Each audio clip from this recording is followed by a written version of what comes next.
नमस्कार, मैं हूं आपके साथ यशी शुक्ला। देवभूमि के दंगल में आप सभी का स्वागत है। मैं और आज देवभूमि के दंगल में हम बात करेंगे चुनावी जंग की तैयारी, बागेश्वर में कौन भारी।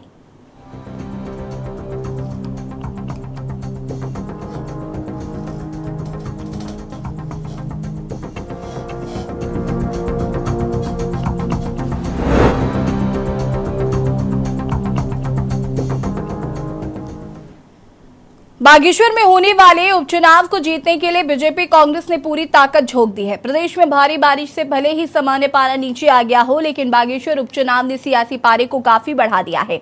बागेश्वर उपचुनाव के लिए बीजेपी, कांग्रेस, उक्रांद, सपा और निर्दलीय समेत 6 प्रत्याशियों ने नामांकन किया है। वहीं पर बागेश्वर में भाजपा और कांग्रेस में सीधी टक्कर देखने को मिल रही है। भाजपा ने इस चुनाव को फतेह करने के लिए 40 सदस्यीय स्टार प्रचारकों की लिस्ट जारी की है। ये सभी बागेश्वर उपचुनाव में बीजेपी उम्मीदवार पार्वती दास के लिए प्रचार प्रसार करेंगे। वहीं कांग्रेस भी अपने स्टार प्रचारकों के साथ पूरी ताकत से बागेश्वर को जीतने की तैयारियों में लग गई है। कांग्रेस परंपरागत और बागेश्वर प्रत्याशी बसंत कुमार के वोटों के सहारे चुनाव जीतने का दावा कर रही है। अब कांग्रेस भले ही जीत का दावा कर रही हो, लेकिन कांग्रेस की जनसभा में कुर्सियां खाली दिख रही हैं और सोशल मीडिया में बागेश्वर में कांग्रेस की जनसभा का एक वीडियो भी खूब वायरल हो रहा है, जिसमें खाली कुर्सियां दिख रही हैं। वहीं इस पर भाजपा ने कटाक्ष किया है। आज इसी मुद्दे पर चर्चा करेंगे। उससे पहले रिपोर्ट।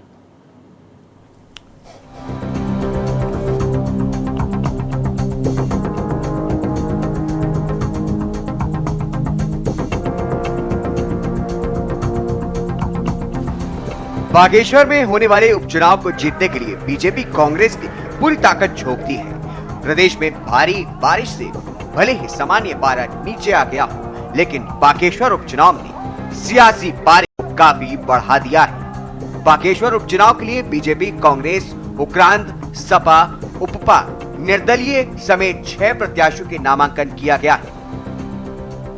वहीं बागेश्वर में भाजपा और कांग्रेस में सीधी टक्कर देखने को मिल रही है।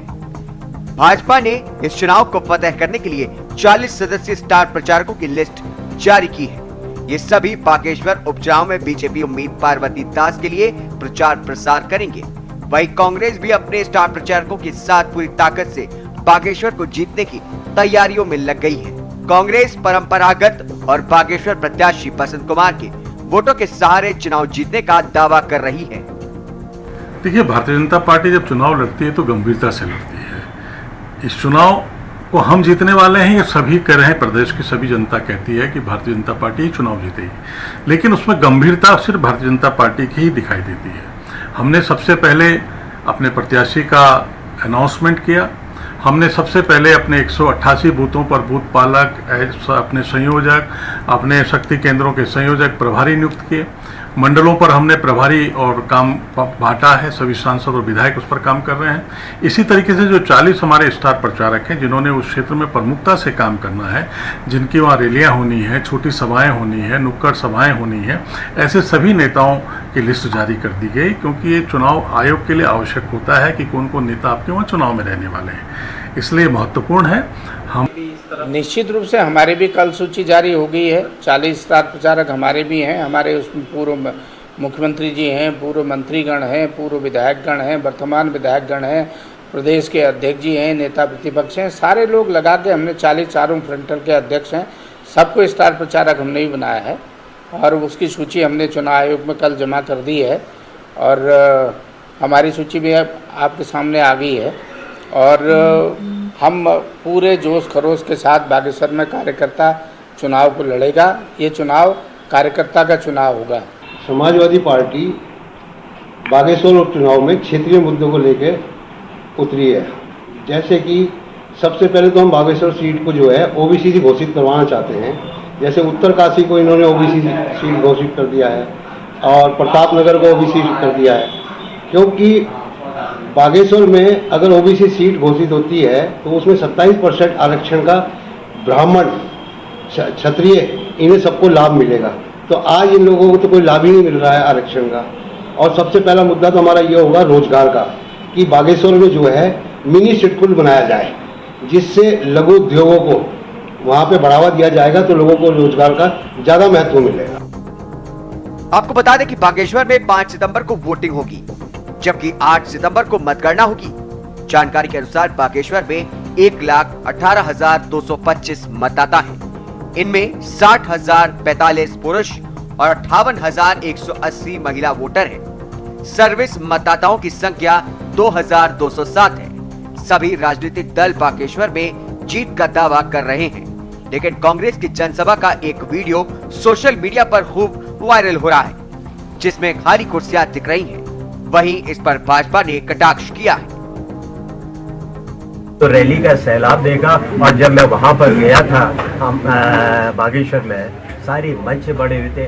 हाँ, इनके सामने इनकी रैलियों में कुर्सियों की खाली संख्या हो, ये अपनी झिझक है। पहले के दृश्य को जो अभी हमारे मैं देख रहा उसको देख लीजिए, तो कुर्सियां खाली थी या भरी हुई थी। ये उनकी बौखलाहट है जो कह रहे हैं कि कुर्सियां खाली। तो यह है कि कांग्रेस के लोग ही कांग्रेस के नेताओं का वीडियो वायरल करते हैं, लेकिन अगर कुर्सियां खाली थी किसी ने दिखा दी तो उसमें सफाई देने का अवस्था क्या है? पूरा बागेश्वर की जनता जानती है कि कांग्रेस का कोई जनाधार नहीं है, जनता उनके कार्यक्रम आ नहीं रही है। उतनी कुर्सियां लगाई क्यों जितने लोग ना हो? तो आखिरकार चाहे वो किसी माध्यम से सोशल मीडिया में आया है, असत्य तो है नहीं। सत्य को नकारना कांग्रेस का नेचर बन गया है, और मैं कह सकता हूं कि कांग्रेस बागेश्वर के अंदर में बुरी तरह हारने जा रही है। कुल मिलाकर बागेश्वर उपचुनाव बेहद दिलचस्प होने जा रहा है। बीजेपी कांग्रेस इस चुनाव को जीतने के लिए पूरी ताकत के साथ मैदान में उतरने जा रही है, पर सवाल ये है कि क्या बागेश्वर की जनता एक बार फिर से बीजेपी को जीत का स्वाद चखाएगी, या कांग्रेस सोशल बेरोजगारी एक्टिविस्ट और हेमा महंगाई भंडारी के कहाँ हैं? सहारे आम आदमी पार्टी की भाजपा को प्रवक्ता। सबक सिखा पाएगी? क्या कांग्रेस राज्य के उपचुनाव के इतिहास को बदल पाएगी? Uttarakhand desk report.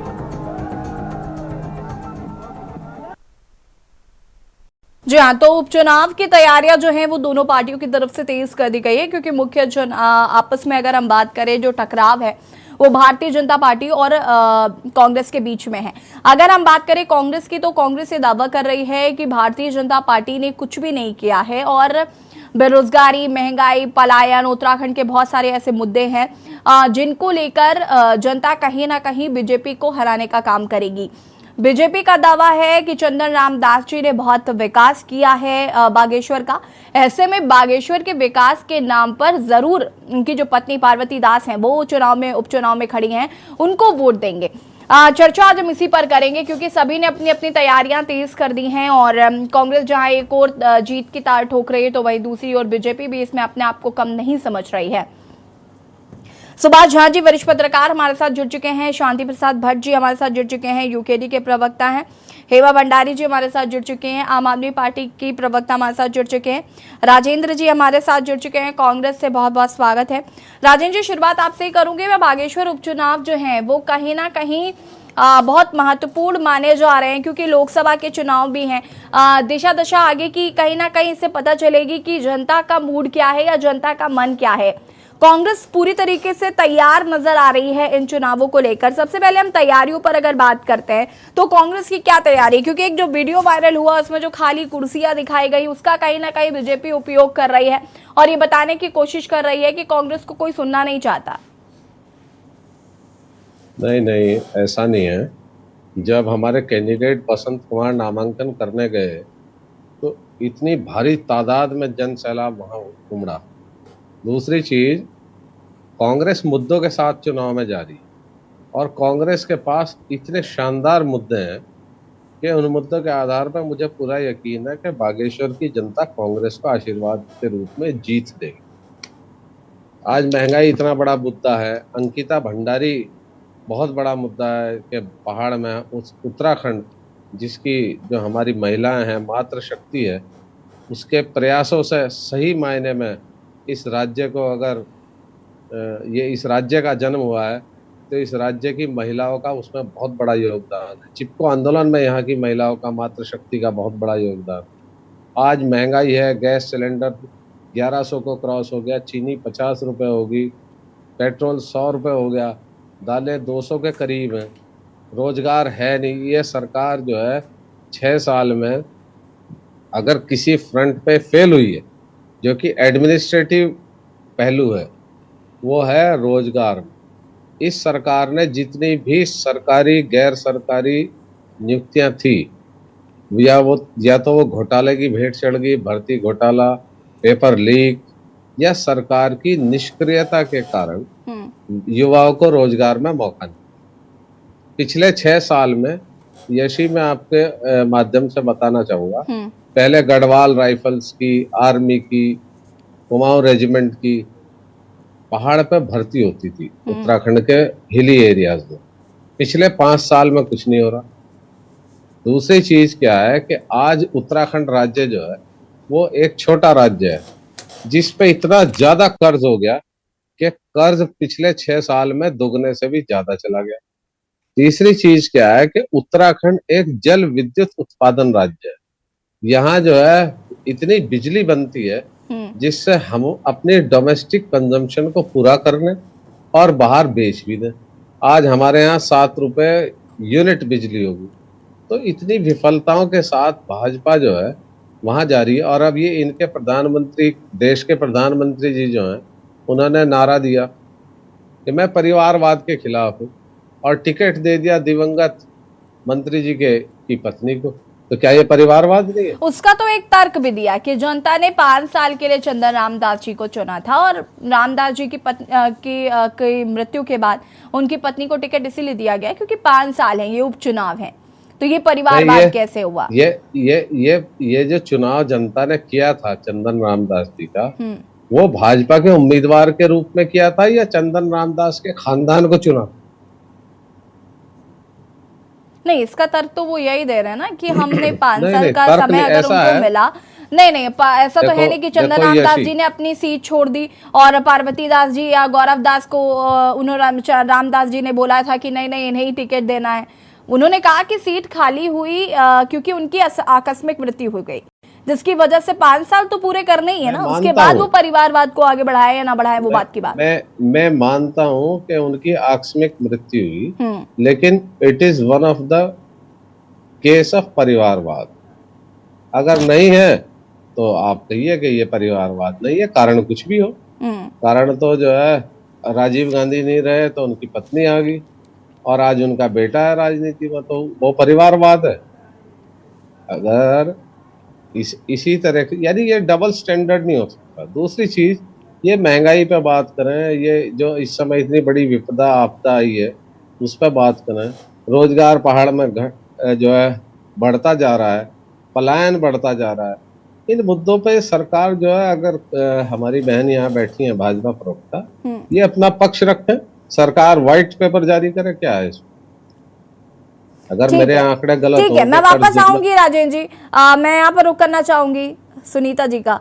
सुनीता जी, क्या बहुत बहुत स्वागत है आपका, बीजेपी की प्रवक्ता है। सुनीता जी, मैं आपसे जानना चाहूंगी क्या कहना चाहते हैं। परिवारवाद का एक बड़ा आरोप लग रहा है कि अगर आप ये बात करते हैं कि हम परिवारवाद को बढ़ावा नहीं देते, अन्य पार्टियां देती हैं, तो चंदन रामदास जी की पत्नी को टिकट देने का क्या मतलब बनता है?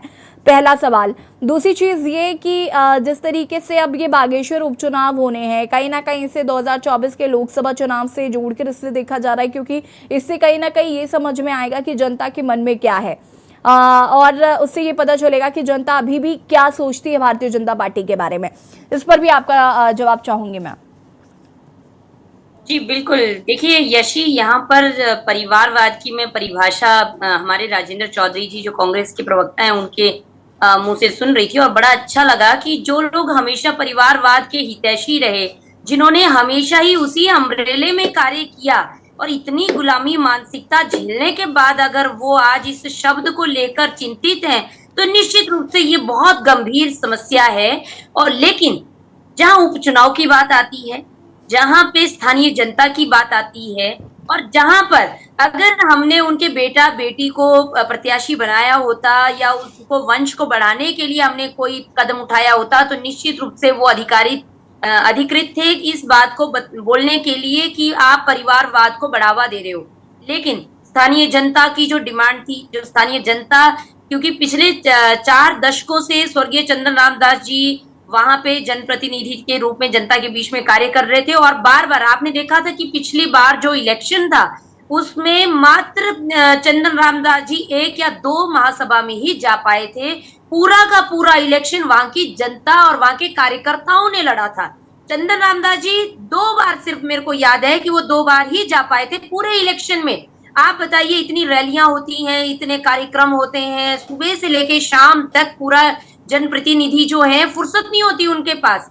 और वहां पे आप एक जनप्रतिनिधि, क्योंकि उनका स्वास्थ्य जो था वो उस टाइम पे सही नहीं था, तो उनके स्वास्थ्य के कारण वो जा नहीं पाते थे। तो जनता का इतना मान सम्मान, स्नेह और उनके लिए प्यार था कि उन्होंने उन्हीं को चुना, उन्हीं के लिए बात करी टिकट की और उन्हीं को आगे, क्योंकि चंदन रामदास जी का उस टाइम पे स्वास्थ्य खराब हो गया था, तो उन्होंने कहा था कि इस बार जो है वो इतनी इच्छा नहीं रखते हैं इलेक्शन लड़ने की। अगर कोई और उपयुक्त प्रत्याशी, भारतीय जनता पार्टी का कोई भी कार्यकर्ता आगे आना चाहता है तो वो आ सकता है। लेकिन आप देखिए कि वहां के कार्यकर्ताओं का उनके प्रति क्या प्रेम था, किस तरीके से उन लोगों ने उन्हीं को कि आप बैठे रहिए, हम इलेक्शन जितवाएंगे। और आप देखिए हमारे कार्यकर्ता कितने कर्मठ थे कि स्वर्गीय चंदन रामदास जी उस वक्त भी कार्यकर्ताओं की वजह से ही जीते। तो यहाँ पर उनका, क्योंकि आधा कार्यकाल बचा है, उनके दुखद निधन के बाद जो जगह रिक्त हुई है उस पर भी देखिए पैनल में हमने कार्यकर्ताओं के नाम मंगाए। हमने कभी ये बात नहीं कही कि हम लोग जो है अब तो घोषित रूप से उन्हीं के परिवार का ही व्यक्ति चुना जाएगा, ये कभी नहीं होता भारतीय जनता पार्टी में। हमने बकायदा पैनल मंगवाया जिला अध्यक्ष के माध्यम से, वहां के जो प्रभारी मंत्री हैं, वहां के जो हमारे पैनल के हिसाब से तो उसमें 3 नाम थे, जिसमें पहला उनकी पत्नी, एक सेकंड सुनीता जी, पहला उनकी पत्नी का था, दूसरा गौरव दास जी जो कि उनके बेटे हैं उनका था, तीसरा कोई और व्यक्ति था। तो 2 नाम तो वैसे इन तीनों में ही आपको एक को चुनना था। सूत्र इतने ज्यादा हैं तो ये आपको देखिए अच्छी बात है, आप इतने सूत्र रखती हैं, लेकिन मैं भारतीय जनता पार्टी की कार्यकर्ता और प्रवक्ता होने के बावजूद मेरे पास अभी तक भी 3 कार्यकर्ताओं के जो नाम है उसमें सिर्फ जो फाइनलिस्ट है उन्हीं का हमें पता चला है, वो भी वहां की जनता के रुझान के कारण, जनता की वजह से। अभी तक हमें नहीं मालूम कि वो 3 नाम यही तो फर्क है ना हम में और आप में। अगर हमें भी नहीं जानकारी होगी तो हम पत्रकार किस बात के कर सकते हैं आपके साथ। भाई आप क्या बातें कर रहे हो, हम तो बहुत छोटे से कार्यकर्ता है मैडम, हम अपने इतने बड़े हैं ही नहीं, ना ही हमारे सूत्र इतने बड़े हैं, तो हम आपकी तो कभी तुलना कर ही नहीं सकते अपने आप से। अब दूसरी बात, यहाँ पर जो प्रत्याशी बनाई गई पार्वती दास जी के साथ में देखिए एक स्थापित विचारधारा है, एक भाजपा का मजबूत एकीकृत जो संगठन है और जो कर्मठ कार्यकर्ताओं की फौज है हमारे पास, उनकी वजह से हमें प्रत्याशी जो है पार्वती दास जी को बनाना पड़ा। और अब आप इसको चाहे देखिए, ये जनता की स्वीकार्यता है, सहानुभूति है या संवेदनाएं हैं, ये जनता की ही, जनता जनार्दन है, हमें उन्हीं की वजह से ये सीटें मिल पाती हैं, तो हमने उनका मान सम्मान रखा। और हम जनता से यही आग्रह कर रहे हैं कि देखिए स्वर्गीय चंदन रामदास जी के कार्यों के आधार पर, उनके स्नेह के आधार पे, उनके त्याग, और क्योंकि उनकी अपन जो दुखद निधन हुआ वो पूरा भारतीय जनता पार्टी जन सेवा करते हुए हुआ, तो आप उसको देखते हुए उन्हें वोट दीजिए, उन्हें जिताइए। हम बिल्कुल ये बात नहीं कह रहे। अगर आपको लगता है कि हमने पहले नेहरू जी, फिर इंदिरा गांधी, फिर राजीव, फिर उनकी पत्नी जो मना कर चुकी थी सोनिया गांधी कि मुझे राजनीति से कोई लेना देना नहीं, मैं बिल्कुल राजनीति में नहीं आना चाहती, उसके बावजूद आप वो तो छोड़ दीजिए, गंधक का व्यापार करने वाले राजीव गांधी, कब ये गांधी, महात्मा गांधी का सरनेम लेके भुनाने लगे, उसमें तो आप लोगों की कोई टिप्पणी नहीं है। अगर ये ऐसा था तो आपको जरूरत क्यों पड़ी गांधी सरनेम की? आप अपने गंधी समाज से थे, आप उसी नाम से आगे बढ़ते, आपको क्यों नाम बदलने की आवश्यकता पड़ गई? सोनिया माइनो जो थी पहले, उनको क्यों जरूरत पड़ गई सोनिया नाम रखने की, भारतीय नाम रखने की? तो यहाँ पे जो ये चीजें हैं ना, ये कांग्रेस के मुंह से ज्यादा अच्छी नहीं लगती हैं, बशर्ते। चलिए ठीक है सुनीता जी, मैं वापस आऊंगी। हेमा भंडारी जी, आपका रिएक्शन चाहूंगी मैं बागेश्वर उपचुनाव पर। अनम्यूट कीजिएगा। यशी जी, जैसे कि आपकी डिबेट में मैंने पहले जो डिबेट हुई थी उसमें बताया था कि शीर्ष नेतृत्व से बात चल रही है, लेकिन वहां से हमारे जो है ना उपचुनाव के लिए हमें मना कर दिया गया है। हम लोग कोई भी उपचुनाव नहीं लड़ रहे हैं, और हाँ, हम लोग जो चुनाव लड़ेंगे वो पूरे में ही लड़ेंगे, उपचुनाव हमारी पार्टी नहीं लड़ेगी। और जो अब विपक्ष के रूप में तो सशक्त यहाँ पर कांग्रेस बैठी है, अब मुकाबला तो इन्हीं के बीच में होगा। और जिस तरह से आप देखिए कि कांग्रेस, अब तो कांग्रेस को सोचना है कि जिस तरह से कांग्रेस ने यहाँ पर उत्तराखंड में गठबंधन का अपमान किया है, और इससे अपमान ही कहेंगे कि इन भाजपा और कांग्रेस में क्या हुआ, भाजपा वालों ने कांग्रेस के प्रत्याशी को ले लिया जो उन प्रत्याशी रहे, तो इनको भाजपा के लिए सोचना था, वहां से वो निकालना था। भाजपा के समर्थन में तो हम कभी हो ही नहीं सकते, क्योंकि जिस तरह से भ्रष्टाचार और भाजपा में, तो ये गठबंधन एक तरह से उस भ्रष्टाचार को हटाने के लिए है और लोकसभा चुनाव के लिए हुआ है। लेकिन यहाँ पर अब तो कांग्रेस के प्रत्याशी को कांग्रेस के जो हमारे प्रवक्ता हैं वो बताएंगे कि इस तरह से जो आम आदमी पार्टी के जो प्रत्याशी रहे वो शामिल हुए हैं। और हेमा भंडारी जी देखिए, गठबंधन में अगर गठबंधन में अभी से दरार आ जाएगी एक छोटे से उपचुनाव में, अभी तो लोकसभा का 2024 का चुनाव बाकी है। साफ समझ में आ रहा है कि आप कितनी नाराज है बसंत कुमार जी, अगर कांग्रेस में चले गए तो कितना बुरा लग रहा है आपको। क्यों किया भाई राजेंद्र जी, ये धोखा आम आदमी पार्टी के साथ क्यों? उनका ही कैंडिडेट क्यों लिया आपने? आपको बीजेपी का कैंडिडेट लेना चाहिए था। अपनी पार्टी से कोई लेता है क्या? जब गठबंधन चल रहा है इसका मतलब आम आदमी पार्टी कांग्रेस एक ही है, क्यों लिया आपने? यशी जी ऐसा नहीं हेमा जी, आपकी नाराजगी आज मुझे दिखाई दे रही है। क्या विश्वास कर सकते हैं? रमेश भट्ट जी का जो चैनल है देवभूमि, उसमें उनके वो देखिए ना, बसंत कुमार जी ने क्या कहा है। उनसे पूछा गया है कि क्या आप कांग्रेस के आगे भी आप कांग्रेस के साथ ही रहोगे? उन्होंने कहा कि मैं यथार्थवादी हूँ। तो ये तो कांग्रेस को सोचना है कि विश्वास करना चाहिए, लेकिन क्या कांग्रेस को चाहिए था ना कि जिसमें वो जिस तरह से विपक्ष के रूप में, सशक्त विपक्ष के रूप में खड़े हैं, तो उन्हें जो है भाजपा से इतने बड़े उससे लड़ाई लड़नी है। तो किस तरह से अब राजेंद्र भाई जी से मैं कहूंगी कि राजेंद्र भाई जी बोलेंगे इस बारे में। तो चलिए राजेंद्र जी से मैं जवाब लूंगी, एक सेकंड। नहीं, अभी मैं और लोगों का रिएक्शन चाहूंगी मैं, उसके बाद राजेंद्र जी इत्मीनान से आती हूँ आपके पास। शांति प्रसाद भट्ट जी, देखिए भाजपा सिंपैथी वोट पर काम कर रही है, अब कोई स्वीकार करे या नहीं करे, और कांग्रेस जिस तरीके से अपना वोट बैंक मजबूत करना चाहती है तो बसंत कुमार जी को ले आई। आम आदमी पार्टी तो साफ नाराज नजर आ रही है और बहुत बुरा लगा उनको कि बसंत कुमार जी को ले लिया गया। हालांकि 2-3 दिन पहले ये शायद खबर आई थी, तो ये सवाल मेरे मन में था कि आम आदमी पार्टी की तरफ से रिएक्शन क्यों नहीं आ रहा। आज हेमा जी की तरफ से आए तो मुझे लगा हाँ कुछ तो गड़बड़ है। खैर इसका जवाब मैं लूंगी राजेंद्र जी से, लेकिन शांति प्रसाद जी आपका रिएक्शन चाहूंगी इस बागेश्वर उपचुनाव को लेकर।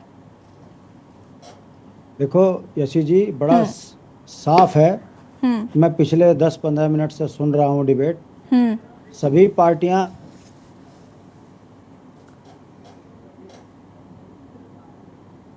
शांति प्रसाद जी, शांति प्रसाद जी,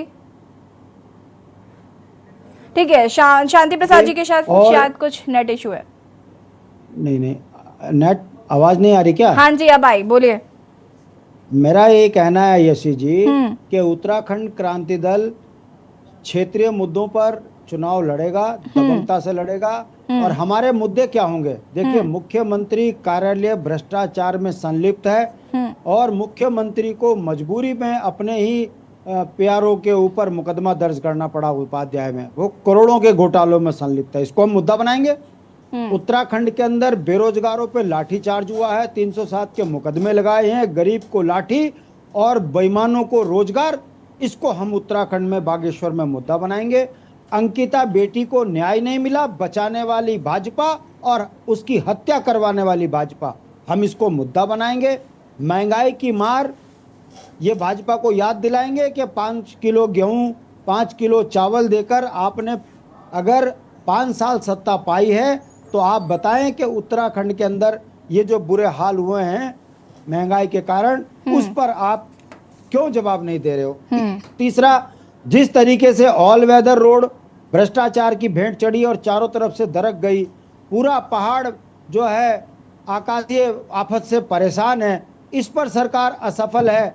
एनडीआरएफ के पास कोई सामान नहीं है, केवल सिपाही बेचारे एक फावड़े से अपना काम कर रहे हैं। कहने का मतलब एनडीआरएफ को जो इक्विपमेंट मिलनी चाहिए वो क्यों नहीं मिले, और जनता को जनता के शांति प्रसाद जी, ये तो उत्तराखंड के समूचे उत्तराखंड के मुद्दे हैं, पूरे उत्तराखंड के लिए। लेकिन बागेश्वर उपचुनाव में एक सेकंड, चंद्रराम दास जी जब रहे, इतने लंबे समय से वो वहां पर रहे हैं, तो उन्होंने क्या किया क्या नहीं किया, बागेश्वर का तो कितना आप विकास हुआ, आपको नहीं लगता कि देखिए, आपको इस पर ज्यादा फोकस करना चाहिए, क्योंकि ये तो पूरे यशी जी, उत्तराखंड का मसला है। यशी जी सवाल पूरे उत्तराखंड का ही है। मैं आपको बता रहा हूं कि जब तक मैं पूरी बात नहीं बोलूंगा, मैं बोलूंगा चंदन रामदास जी परिवहन मंत्री थे, इनके उसमें कार्यकाल में ये कमियां थी, वो बात का मजा नहीं आएगा। मैं जनता का ध्यान आकर्षित करना चाह रहा हूं कि महंगाई में भाजपा, भ्रष्टाचार में भाजपा, पुरानी पेंशन खत्म करने में भाजपा, अग्निवीर बनाकर सैनिकों की पेंशन खत्म करने में भाजपा, और परिवारवाद के नाम पे मध्य प्रदेश में सारे परिवार में टिकट बांट दिया और यहाँ पर भी बागेश्वर में परिवारवाद को बढ़ा दिया। ऐसे में भाजपा कहाँ सत्य है? और इसके बाद जनसंख्या विस्फोट कराकर भाजपा ने यह बता दिया है कि पूरे उत्तराखंड के अंदर वोट के लिए उन्होंने बाहर के लोगों को बसा दिया है। अब आ जाइए चंदन रामदास जी, देखो दिवंगत हो गए, उनके प्रति हमारी जो है श्रद्धांजलि रही है। उनके परिवार में उनकी पत्नी को अगर टिकट मिला है तो ये भाजपा का चरित्र है। ये मृतक आश्रितों के नाम पर भी राज सत्ता को लूटने वाली पार्टी है, क्योंकि इनका अपना कोई विचार नहीं है। भारतीय जनता पार्टी को बताना पड़ेगा कि अंकिता हत्याकांड से लेकर बेईमानी और भ्रष्टाचार, भाई भतीजावाद, परिवारवाद, इस पर आपकी क्या नीति है। और मैं बड़े दुख के साथ कह रहा हूं यशी जी, आप चैनल पर जिस तरीके से भाजपा और कांग्रेस को दिखा रहे हो, हम यहाँ के मुवज्जिद क्षेत्रीय नागरिक हैं, क्षेत्रीय पार्टी है हमारी। राज्य बनाने में हमने 42 से ज्यादा शहादतें दी है। हमारे कुछ बुनियादी मुद्दे हैं, चाहे राजधानी हो, पलायन हो, रोजगार हो, बेरोजगार हो, परिसंपत्तियों का बंटवारा हो, उत्तराखंड से पलायन रोकने का मामला हो। इन तमाम मुद्दों को हटाकर केवल और भाजपा कांग्रेस की बात होगी। मैं पूछना चाहता हूं, जो कांग्रेस सड़क पर संघर्ष कर रही थी उसको कैसी कौन सी मजबूरी आ गई कि आम आदमी पार्टी के चरण धोने पड़े? मैं पूछना चाहता हूं, आखिर भारतीय जनता पार्टी जो बड़ी विशाल पार्टी है, उनको ऐसी कौन सी आफत आ गई कि मृतक आश्रितों को इन्होंने सीट बना दी? ये जो लोकतंत्र में चल रहा है, इस पर यदि हम भाजपा और कांग्रेस के सवाल करते तो हमें लगता कि आप तीसरे विकल्प को भी यहाँ महत्व दे रहे हो। ठीक है, देखिए मेरा इस बात पर जवाब, देखिए मेरे पास इसका जवाब है शांति प्रसाद जी, और मैं आपको दूंगी। लेकिन चूंकि देवभूमि में आज हम बात कर रहे हैं चुनावी जोन की तैयारी, कौन किस पर कितना भारी। बागेश्वर में उपचुनाव होने हैं, जिसको लेकर अगर हम बात करें तो दोनों ही पार्टियां जो हैं वो एक्टिव मोड में नजर आ रही हैं। एक और जहां पर बीजेपी ने सिंपैथी कार्ड खेल दिया है, स्वर्गीय चंदन रामदास जी की पत्नी पार्वती दास जी को टिकट दे दिया है, तो वहीं दूसरी ओर कांग्रेस ने आम आदमी पार्टी के जो उपाध्यक्ष रहे हैं पूर्व, उन्हें अपनी पार्टी में शामिल करके उन्हें कैंडिडेट घोषित कर दिया है। अब सवाल यह है कि बसंत कुमार जी और पार्वती दास जी जो हैं वो कहीं ना कहीं उनकी आपस में कड़ी टक्कर देखने को मिल रही है। चर्चा से पहले यूकेडी के प्रवक्ता हमसे कह रहे थे कि हमें भी तीसरे विकल्प के तौर पर दिखाना चाहिए। मैं आपके पास आऊंगी, इसका जवाब भी दूंगी शांति जी, लेकिन उससे पहले सुभाष झा जी का रुख कर लेते क्योंकि काफी देर से वो इंतजार कर रहे हैं। माफी चाहूंगी सुभाष जी, काफी देरी से आपके पास आ रही हूँ, हालांकि पैनलिस्ट के जवाब बहुत जरूरी थे, सभी को आपने यहाँ पर सुन लिया है, उस पर आपका सबसे पहले रिएक्शन चाहूंगी। और काफी मुस्कुरा रहे हैं आप। देखिए, मैं मुस्कुरा इसलिए रहा हूँ यशी जी, हाँ जी, कि सारे लोगों ने कांग्रेस को मुद्दों पर हमला करने का तरीका पता नहीं क्यों नहीं सिखाते हैं लोग, इनकी पार्टी के लोग, मुझे ये आज तक समझ नहीं आया। हमला करना भाजपा को आता है, लेकिन खैर ये अलग मसला है। मैं तो पत्रकार हूँ, मेरी कोई पार्टी नहीं, इसलिए मैं इससे नहीं बोल सकता। लेकिन आज जो मुद्दे इन्होंने सरकार की, राजेंद्र चौधरी जी ने जितने मुद्दे गिनाए हैं सरकार के खिलाफ, वो सारे मुद्दे पर फिर से मैं बोलूं तो फिर बात बनता नहीं। भट्ट जी ने बहुत सारे मुद्दे गिना दिए, एक मुद्दा बचता है जिसमें बोला नहीं गया, और आज मैं एक पत्रकार की हैसियत से बोल रहा हूं और बड़ी जवाबदेही के साथ। मैं उत्तराखंड से बाहर नहीं जाऊंगा। परिवारवाद को लेकर बड़े लंबे चौड़े चर्चे होते हैं। लालू यादव, आपको याद होगा या डाटा खंगाल लीजिए, विद्यार्थी जी भी यहाँ है, विद्यार्थी जी की भी जानकारी में होनी चाहिए। जो लालू यादव, फारूक अब्दुल्ला, मुलायम सिंह यादव, ये सारे लोग जब इनके बच्चे बड़े नहीं हुए थे तो ये लोग उस समय बड़े जोर शोर से इसी तरह चिल्लाते थे कि ये जो है परिवारवाद है, परिवारवादी पार्टी है कांग्रेस, परिवारवादी पार्टी। आज सारे लोग परिवारवादी चला रहे हैं और घर में 5-5 MP, 3-3 MP, 2-2 MP, 2-2 विधायक ऐसे चल रहे हैं काम। एक बात, भाजपा कभी लंबा शासन में रही ही नहीं तो परिवारवाद कहां से आएगा? अटल बिहारी वाजपेयी के बच्चे थे नहीं, मोदी जी के बच्चे हैं नहीं, योगी जी के बच्चे हैं नहीं, तो उनके परिवार नहीं है। जिनके बच्चे हैं वो हैं, अब उनका मैं गिना दूं, रितु खंडूरी जी क्या है, आपके उत्तराखंड की हैं। आपके गणेश जोशी जी की बेटी आपकी राष्ट्रीय उपाध्यक्ष है। उनमें ऐसे कौन से सर खाब लगे हुए हैं कि दूसरे राष्ट्रीय उपाध्यक्ष होने लायक उन्हीं को चुना गया? इसका जवाब आपके पास नहीं होगा। आपने कहा कि जनता का बहुत दबाव था कि उनको चंदन दास की पत्नी जी को बना दिया जाए, उनको उम्मीदवार बना दिया जाए, तो ऐसा दबाव सविता कपूर जी पर भी होगा, इसलिए आपने बनाया होगा। मगर ये दबाव कांग्रेस में नहीं हुआ होगा, इसलिए कांग्रेस परिवारवादी हो गई। दूसरी बात, हेलो, हाँ जी अपनी बात को पूरा करें। हाँ, दूसरी बात जो आप इस चीज को समझिए कि वंश परंपरा हमारे सनातन का हिस्सा रहा है। अगर हमारे सनातन का हिस्सा वंश परंपरा नहीं रहता तो एक ऋषि के नाम पर इतने गोत्र नहीं चलते। ये वंश परंपरा ही है कि भारद्वाज गोत्र हैं, सांडिल्य गोत्र हैं, काश्यप गोत्र हैं, ये तमाम गोत्र हैं। ये वंश परंपरा है। चूंकि जहां जहां इन्हें सुविधा लगता है वहां ये वंश के खिलाफ जाते और काम वही करते। ये दोहरा मापदंड ये नहीं चलेगा। दूसरी बात कि अगर सबसे बड़ा अगर परिवारवाद इतना बुरा चीज है तो इक्ष्वाकु वंश के राम जी, हरिश्चंद्र जी, दिलीप जी, सगर जी, ये सारे लोग जिनकी हम पूजा करते हैं, हम भी उनकी पूजा करते हैं, तब तो सबसे बड़ा परिवारवादी मुझे लगता है भगवान राम थे, उनके पूर्वज थे। चूंकि लाइन से उन्होंने सबने अपने बच्चों को दिया, राम ने भी लव कुश को दिया, किसी तीसरे को नहीं दिया। सवाल ये उठता है कि ये सब, चूंकि मैंने कहा ना कि कांग्रेस को हमला करने नहीं आता है, इनको ये तमीज सीखनी पड़ेगी। पता नहीं ये लोग अभी तक इन्हें हमला करने आया क्यों नहीं। खैर, तो ये इसलिए ये साफ हो जाना चाहिए कि वंश परंपरा हमारे सनातन का हिस्सा है। हाँ, ये देखिए कि अगर वो एक ठीक से अपाहिज है, अपंग है, बहरा है, लूला है, लंगड़ा है, बावजूद इसको सिर्फ इसलिए बना दिया कि फलाने का बेटा है, ये गलत है। लेकिन बावजूद इसके अगर कोई अपनी काबिलियत से, हम कहते हैं, आप ये बताइए, जो कोई परिवार, कोई विधायक का बेटा अगर वो चाहे कि हम भी पार्टी ज्वाइन करके विधायक बने, आप उसे कैसे रोकेंगे इस लोकतंत्र में? ये संभव है क्या? तो ये तो थोती दलील है दूसरों को बेवकूफ बनाने के लिए। ये परिवार परंपरा है और आप इतनी ही परिवार के खिलाफ हैं तो क्यों दिया चंदन दास जी की पत्नी को? क्यों दिया आपने सविता कपूर को? आपने गणेश जोशी के बेटी को क्यों राष्ट्रीय उपाध्यक्ष बनाया? आपने रितु खंडूरी को क्यों विधानसभा अध्यक्ष बनाया? वही एक महिला है क्या? सवाल ये उठता है। ये जो साइकोलॉजी है, इससे बाहर निकलिए। आपके 200 नाम मैं गिना दूंगा पूरे राष्ट्र भर में। 200 नाम मेरे जुबान पे हैं जिनके बेटे और जिनके सांसद वो फलाने ढिमकाने के चेयरमैन, ये अमित शाह जी के बेटा कौन सा बीसीसीआई का कभी बॉल भी पकड़ा है क्या? सवाल ये उठता है। ये सब दूसरों को मत समझाया करिए, आप अपना काम करिए। अच्छी बात है, आप अपनी राजनीति करती हैं, अच्छी बात है। 9 साल से ये लोग एक परिवार को सिर्फ टारगेट करने में लगी हैं और अनजाने में उस परिवार का तो कुछ नहीं बिगड़ा, अनजाने में करोड़ों वोटर इन्होंने बना दिए। ये बात इन्हें समझ नहीं आई और इस बार 2024 में इन्हें समझ आ जाएगा। इसलिए जनता के गुस्सा को समझिए, काम करिए। जनता ने आपको बहुत टाइम दिया है, चंदन दास जी को भी बहुत समय दिया, 6 साल 7 साल यहाँ उत्तराखंड में समय दिया है।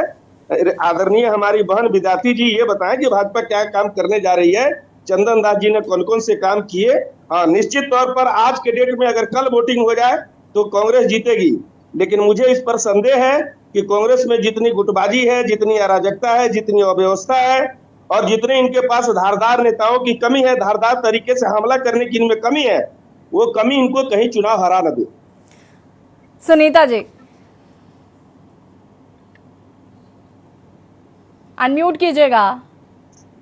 जी देखिए, मैं तो सुभाष झा की जो बात है उससे यही समझ पाई, ना मांझी है, ना रहबर, ना हक में हवाएं, ये है कश्ती भी जर्जर, ये कैसा सफर है। तो यहाँ पर आपने परिवारवाद की बात बड़ा व्याख्यान बड़ा विस्तार से रखा। देखिए, मैं कैबिनेट मंत्री हूँ, अब मेरी बीवी जो है वो विधायक बनेगी, अब मेरी बेटी जो है वो सांसद बनेगी, अब जो मेरे जवाई हैं वो भी किसी आयोग का मेंबर बनेगा और उसके बाद उनके जो बच्चे पढ़ रहे हैं वो भी आगे कुछ ना कुछ पद लेंगे और इसी तरीके से सिलसिला वंश परंपरा का चलता रहेगा। आपने बड़े बड़े एग्जाम्पल दिए, बहुत सारी चीजें दी और उसके बाद लास्ट में आपने यही बोला पूरा महाभारत करने के बाद कि भाई दुर्योधन के पिताजी की जो थी स्थिति, इसलिए उनको राजा वो उस स्थिति पे नहीं रखा गया, लेकिन दुर्योधन तो काबिल था। तो अंत में आपने वही कर दिया लास्ट में। तो यहाँ पे देखिए, परिवारवाद, भाजपा की जो रीति नीति से प्रभावित इनके जो रंजीत दास जी हैं, वो भाजपा की रीति नीति से प्रभावित होकर भाजपा में ज्वाइन किए। और डे वन से ही हमने, चाहे वो कांग्रेस के प्रत्याशी रहे, बहुत अच्छी बात है, और हमने उनको आने से पहले ही ये बात कर दी थी कि इस मंशा से ना आए कि यहाँ पे आकर टिकट मिलेगा, क्योंकि उपचुनाव है। आपने तो बहुत बड़े बड़े नाम गिनाए, मैं तो आपसे सिर्फ ये बात कहना चाहती हूँ कि सोनिया जी तो बहुत बड़ा एग्जाम्पल है। सोनिया जी को किस आधार पर टिकट मिला, सोनिया जी को किस आधार पर जो है राष्ट्रीय अध्यक्ष बनाया गया, फिर राहुल गांधी, फिर प्रियंका गांधी, उसी आधार पे जिस तरीके से पार्वती दास जी को आपने टिकट दिया, जो सिंपैथी वोट आप गेन करना चाहती हैं, शायद वही सिंपैथी वोट जो है वो कांग्रेस गेन करना चाह रही होगी। सिंपल सा फंडा है। मुझे ये परिवारवाद वाली बात, मैं बिल्कुल सुभाष झा जी की बात से सहमत हूँ, मुझे ये परिवारवाद वाली बात समझ में नहीं आती कि हम करें तो सही, आप करें तो नहीं। ऐसा नहीं हो सकता। राजेंद्र जी अपनी बात को रखिए, उसके बाद में शांति प्रसाद जी आपके पास आती हूँ। राजेंद्र जी, तो आपके रहते हुए दूसरा आपके घर का परिवार का जो है वो जनप्रतिनिधि बनकर नहीं आएगा। अरे सुनीता बहन जी, ब्रजभूषण शरण सिंह जो हैं, राजेंद्र जी के बहुत सम्मान करने वाले, उनका बेटा विधायक है, उनका दामाद पुष्टि संघ का अध्यक्ष है, उनका भतीजा है, उनका क्या हम यहाँ पर बात परिवारवाद की कर रहे हैं? बात यहाँ पर हम तैयारियों की कर रहे हैं। एक सेकेंड, बात यहाँ पर परिवारवाद की हो ही नहीं रही। मुद्दा परिवारवाद को बना दिया गया है। और मैं यूकेडी के प्रवक्ता शांति प्रसाद जी से कहना चाहूंगी, शांति प्रसाद जी देखिए, कांग्रेस राष्ट्रीय पार्टी है, बीजेपी राष्ट्रीय पार्टी है, इनमें जब गुटबाजी होती है तो लोग इस पर चर्चा करते हैं। यूकेडी कितनी बड़ी पार्टी है और उसमें ही गुटबाजी शुरू हो गई है। और मुझे ये बताइए कि आप जनता को अभी तक विश्वास नहीं दिला पाए हैं इन 22 सालों में। एक second Sunita ji, let me complete. प्रदेश अध्यक्ष है, अब इनको बड़ी प्रॉब्लम है भाजपा को, ये चुपने का नाम नहीं लेते। सुनीता जी, इनका सुनीता जी प्लीज, सुनीता जी निकलने नहीं देती, Sunita ji I am talking to Shanti Prasad Bhatt ji, please. Sunita ji, दूसरा शांति प्रसाद भट्ट की मैं बात करके जवाब दे देती हूँ, उसके बाद शांति प्रसाद भट्ट की मैं बहुत अच्छे से बात सुनूंगी। उत्तराखंड क्रांति दल क्षेत्रीय मुद्दों की बात करता है, डेफिनेटली करता है। ये बात और है कि जितने उनके क्षेत्रीय मुद्दे हैं, आज उतने ही रूप में उत्तराखंड क्रांति दल बंट चुका है। शांति जी डिबेट में आए, डिबेट में आने से पहले वो ये भी बताएं जनता को कि वो यूकेडी नंबर 1, नंबर 2, नंबर 3 ये कौन से वाली उत्तराखंड क्रांति दल से संबंधित है, मुझे नहीं देना, जनता को बताना है आपने। तो यहाँ पे ना बड़ी हांकने से आधे से ज्यादा राज्य आंदोलन। चलिए ठीक है सुनीता जी, अब सुन लेते हैं शांति प्रसाद जी को। मैं बस वक्त की भी कमी, आप समझिए ना, मुझे बाकी सबको भी लेना है, हेमा जी के पास भी जाना है। सुनीता जी प्लीज करो इनको भाई। शांति प्रसाद जी देखो, यशी जी कर सकते ना, यशी जी ये डिबेट है बागेश्वर पर, और घूमकर बात कहाँ चली गई। सवाल यही है कि जनता को कैसे गुमराह किया जाए।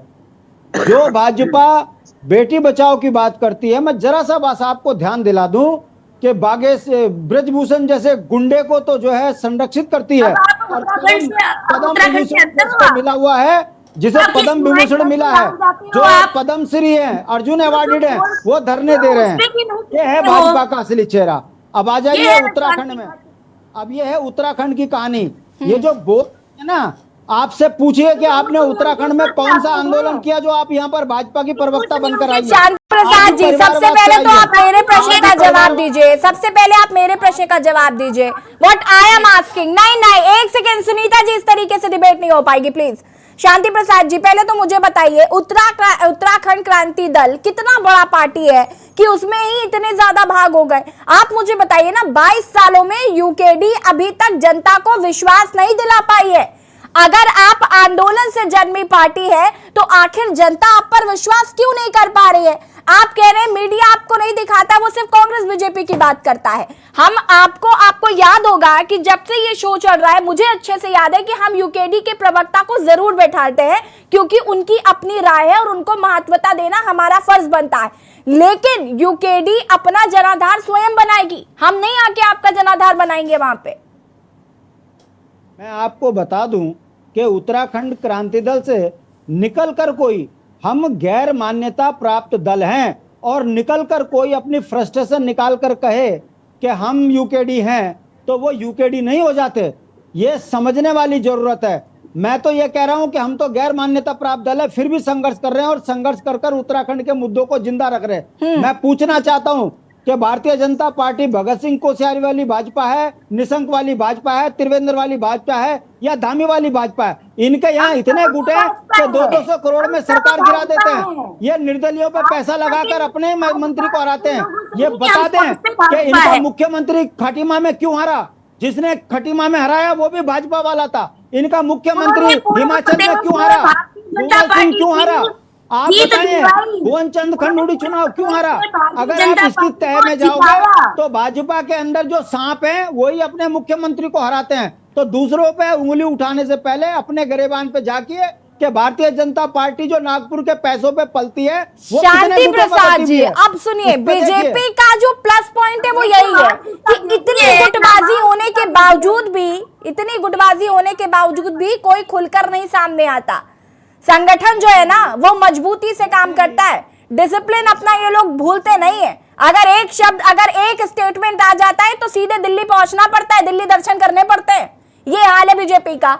तो मुझे बताइए कि अगर ये इस तरीके से काम करते हैं, क्या यूकेडी इस तरीके से काम नहीं कर सकती? ये कांग्रेस की इतनी जगहसाई क्यों हो रही है? क्योंकि कांग्रेस में इतने गुट बन चुके हैं कि ये केवल अपनी गुटबाजी के चक्कर में हार रहे हैं। यशी जी, बहुत अच्छा सवाल किया है। जरा इतिहास में चले जाइए, आप पत्रकार हैं। अगर हम मुगलों के गुलाम बने हैं तो जयचंदों के कारण, अगर अंग्रेजों के गुलाम बने हैं तो जयचंदों के कारण, और वही वायसराय बने, वही राजा बने जिन्होंने गुलामी करी। वो इतिहास अभी गया नहीं है। जो जितना बड़ा दलाल वो उतना बड़ा नेता। अगर ये नेता होते तो उत्तराखंड के बुनियादी सवालों पे काम कर रहे थे, अंकिता को न्याय दे रहे होते, बेरोजगारों के साथ में बेरोजगारी में डाका न डालते, विधानसभा में प्रेमचंद के चरण न पकड़ते। ये वो सारी चीजें हैं जिन चीजों को समझना चाहिए। ये सब उत्तराखंड में नेता के नाम पर दलाल टाइप के प्रवृत्ति के लोग हैं। काम करेगा उसको जेल की सलाखें उसके लिए। हेमा भंडारी जी, एक सेकंड, हेमा भंडारी जी, मैं आपसे जानना चाहूंगी, ठीक है, आम आदमी पार्टी उपचुनाव नहीं लड़ेगी, लेकिन जब आगे लोकसभा चुनाव होंगे तो क्या अलग लड़ेगी? अलग नहीं लड़ेगी, जैसे भी शीर्ष नेतृत्व का वो आएगा। अरे यशी जी, क्या बोलूं, अपने ही गिराते हैं नशे मन को बिजलियां। तो अभी सुभाष भाई जी ने मैं राजेंद्र जी की टिप्पणी बहुत जरूरी है इस पर। राजेंद्र जी। यशी, हाँ जी, मैं बहुत साफ बात कहने वाला आदमी हूँ, और ये शायद इन्हें बहन को बुरा लगेगा सुनकर। भाजपा की औकात और हिम्मत नहीं है कि काम के नाम पर वोट मांग सके। ये सहानुभूति का कार्ड खेले। क्या अब आप बीच में बोलिए, देखो मैं बीच में बोलना। Sunita ji, this is not the right way. काफी देर से आप बोल रही है, उनको बोलने दीजिए प्लीज। सुनीता जी रुक जाइए, और ये औकात पे नहीं जाइए। नहीं, राजेंद्र जी देखिए, औकात पे नहीं जाएंगे। औकात वाली बातें यहाँ नहीं होंगी या नहीं। ये ठोक बजा के मैं बोलती हूँ कि जमानत बचा पाएंगे या नहीं, तब दिखाइएगा। वो जो है जी को भी पता है कैसे हारे हो। आप चुप रहो एक minute. Sunita ji, this is not the right way. Sunita ji, this is not the right way, please.